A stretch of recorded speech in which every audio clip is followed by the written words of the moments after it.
Alright, hello everyone, and now welcome to game number 5, the final game, the final Zotac Cup, and it is between LawLiet and Cechi here on Echo Isle. This is going to be very, very entertaining, as, well, this will be the last Zotac Cup ever. I gotta say, it's been a lot of fun to everyone. I also gotta say thank you for Zotac and everyone who I don't know, and you guys have just been posting up these replays consistently, and I hope that the fact that I'm out here casting this is giving Zotac a little bit more notoriety as well. Meanwhile, on the top right hand side of the map, you can see Cechi is the last, well, undead player to ever play in a Zotac Cup. Meanwhile, over here, on the top left hand side, you see LawLiet spawning as the yellow night elf. Always fake when you play versus me. All right, so this is going to be pretty interesting. This is night elf versus undead, and even the players seem to know the weight of this final game. Zotac Cup has been one of the largest tournaments going on for quite some time. One of the most regular tournaments on a consistent basis, and I am sad to see it go. Now, I do know that some people have been asking me, am I going to start doing the Hearthstone tournaments? And I'm not sure about that yet. I don't know if I actually have enough time to...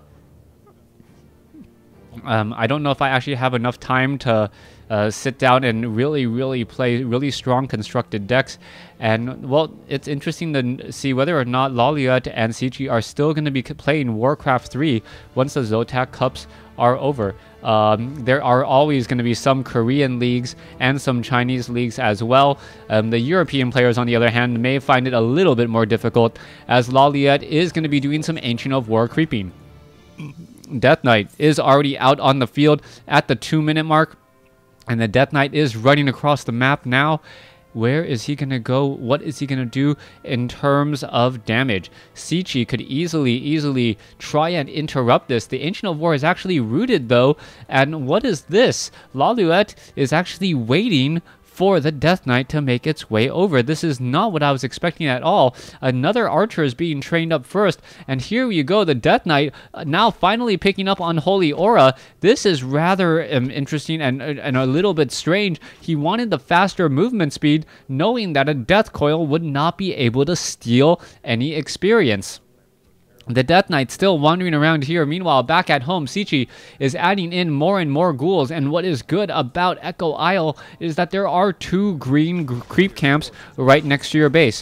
What does that mean? That means that the ghouls can very easily try and do a little bit of creeping with no one around. The Death Knight now backing off here. You can see a 3rd archer has been added, and Cechi, perhaps not quite knowing what exactly to do here. There are some skeletal minions joining in on the fight, as you can see that the skeletal minions are coming in for a bit of damage. Alright, the archer, very low on hit points, does get a Moonwell just in time, and now going after another skeletal minion. That skeletal minion could end up getting taken down. The Death Knight gets experience, but I believe, yeah, that was from the creep and not from...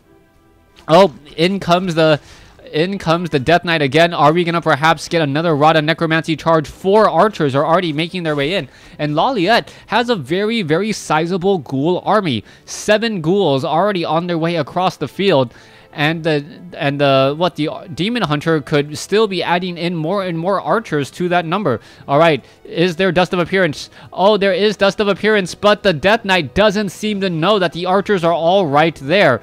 All right, the ghouls are now making their way in from the north. This could be a very strong rush here at any moment, as the Death Knight is going to be giving a little bit of healing to the rest of the units down here. All right, poor Wisp now need to figure out where they're going. That is a lot of ghouls, and this is almost counter meta perhaps a couple years back. Or is that Demon Hunter going to get the kill? It should get a kill. Yes, he does. The archer ends up getting surrounded here, and that is going to be a little bit of bad news. All right, the Ancient of War is actually in a bad spot there, as the archers are still trying to get around, and LawLiet loses another archer. This is extremely bad, as Cechi is just running around inside this base, and it looks like another archer could get taken out here. Is it going to get boxed in? Oh, this is going to be so incredible. incredibly close as the archer down to 152 hit points, still taking a little bit of damage. And now we have we had a surround on the demon hunter and it was let go. Perhaps it's because we haven't seen a single skill come in from that demon hunter yet.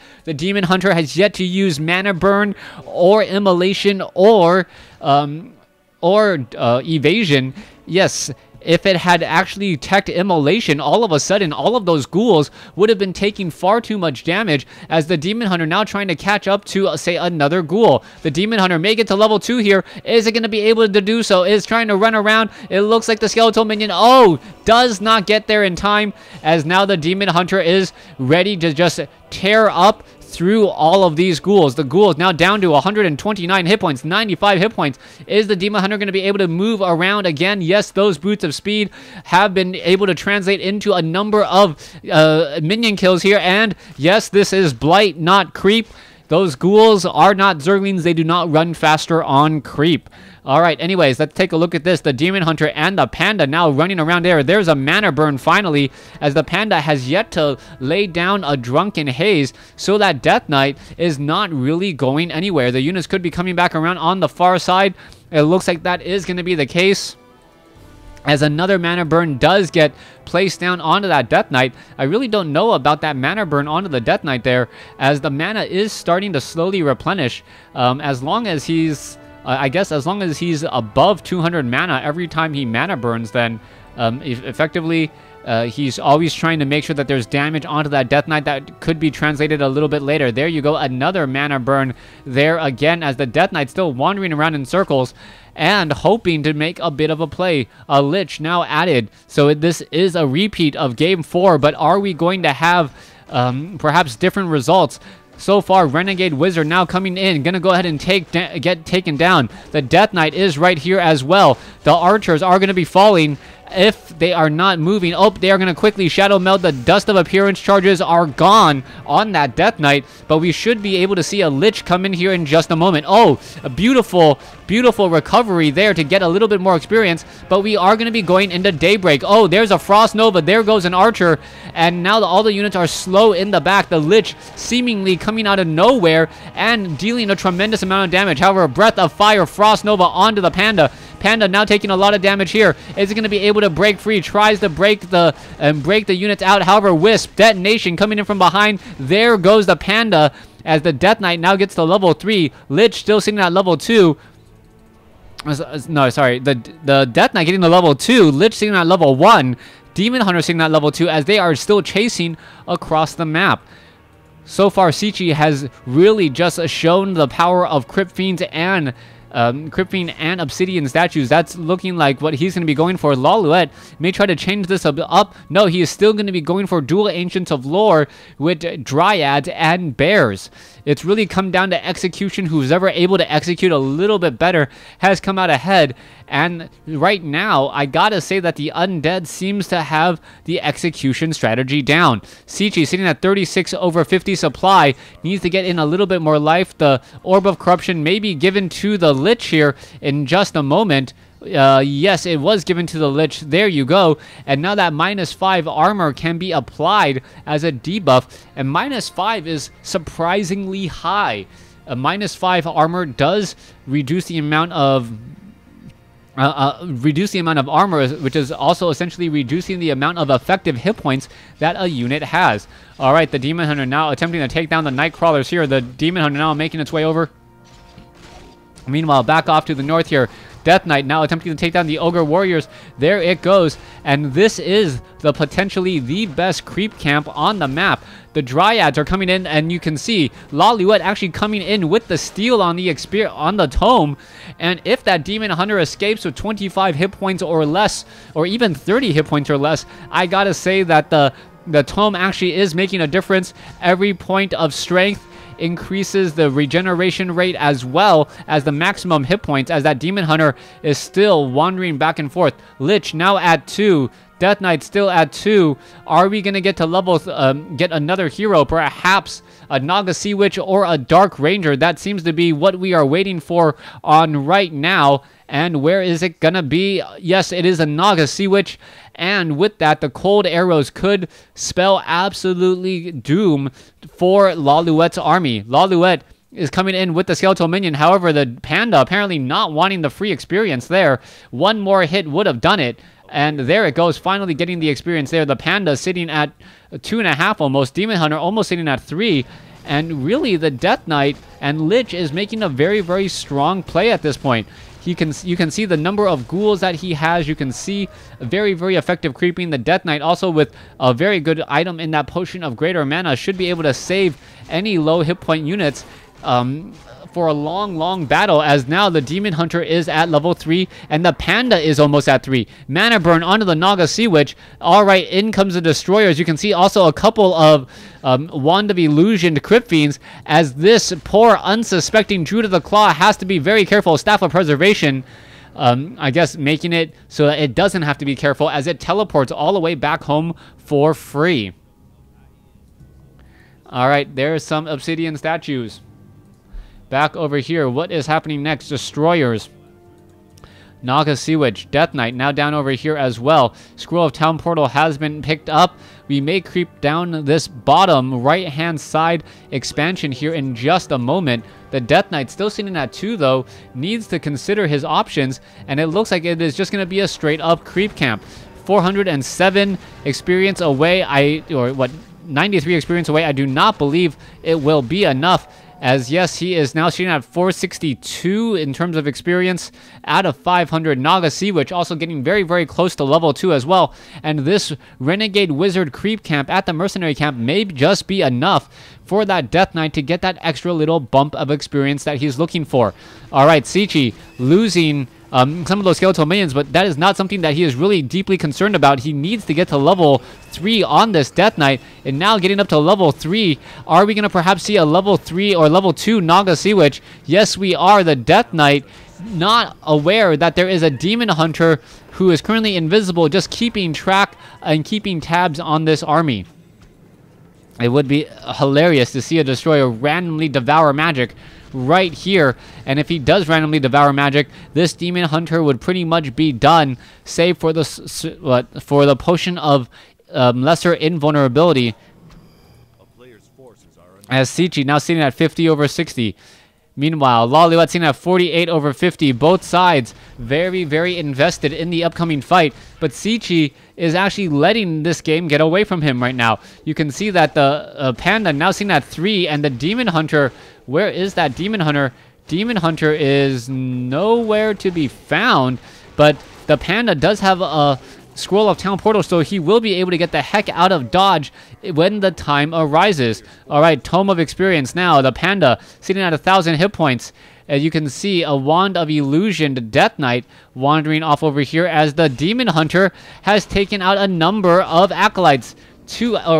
What's going on here? Another Acolyte looks like it could get taken down. No, just trying to prevent any sort of mining going on right now, as that Demon Hunter is rather impressive, able to do a lot of damage. Meanwhile, Black Citadel training up more and more Acolytes. The Acolytes are falling, and the Demon Hunter sitting at level, I believe sitting at level 3, if I could actually click on him. Yeah, seeing that level 3 is a one-man army with a one-man mission to take out all of these Acolytes. These Acolytes are just constantly on the run, as the Demon Hunter now needs to back off again.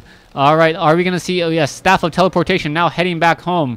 Yes, teleported back alongside this Panda. The Panda sitting at level 3 could get to level 4 off of this orange creep camp here, and now all the creeping will be coming to an end. Death Knight 3, Lich 3, Naga Sea Witch 2, compared to, I believe, a 4-3, or will soon to be a 4-3, as this gargantuan sea turtle will get taken out. Meanwhile, the Demon Hunter is still a little bit ways away, wants to regenerate some of that lost experience, be that much stronger. As we're looking at the Demon Hunter now making the charge in. Alright, gargantuan sea turtle will end up falling. Demon Hunter, does he pick up any useful items? I believe that's a Claws of Attack plus 6 Orb of Venom. Not really altogether that useful. Let's take a look at the Panda and 2 Pure Ups of Vitality, as the Panda now sitting close to 1,200 hit points. That is a crazy amount of hit points. Add in the fact that he also has 5 armor on that Panda and evasion. He has a lot of damage mitigation. It's difficult to hit him. Even if you hit him, you do very little damage, and he has a lot of hit points to soak up all of that. Druid of the Claw sitting at 810 hit points and rising. Destroyer now looking to come in here. There you go. There's the engagement. No, decides against it, as his opponent was simply just too well set up. Demon Hunter still not chasing after that Death Knight. Supply, let's take a look at it. Supply, we're seeing at 63 over 70 for LawLiet. Meanwhile, his opponent is sitting at 64 over 70. We are pretty even at this stage, except that there are a handful of wisp in that gold mine. All right, Bears now ready to engage. There's a roar. However, that is just going to be devoured in an instant. And even with the Staff of Preservation, that is not going to be altogether that useful. All right, the Destroyers and also the Frostworm going after the easier units. And now perhaps, oh, a Banish on... Wait, I thought that was a Banish. No, not a Banish at all. You can see that the Hippogriffs are just poking apart all of these Destroyers. And the Destroyers are actually having a very, very bad day. Nagasiwa Cechi gonna get taken out. Death Knight, I believe, is one of the main heroes that are currently left, as his days are pretty much numbered once more. Back over here, the Demon Hunter now rejoining in on the fight after a brief departure. There goes another Crypt Fiend, as the Demon Hunter and Panda now sitting at 5 could easily deal tremendous amounts of damage if he so chooses. So far, you can see that Cechi is still on the runs, and LawLiet is doing a great job here, as all of a sudden LawLiet... And that is it. So LawLiet takes the game. Thanks for watching. Thanks for listening. Hope you guys enjoyed it. And that was the final Zotac Cup.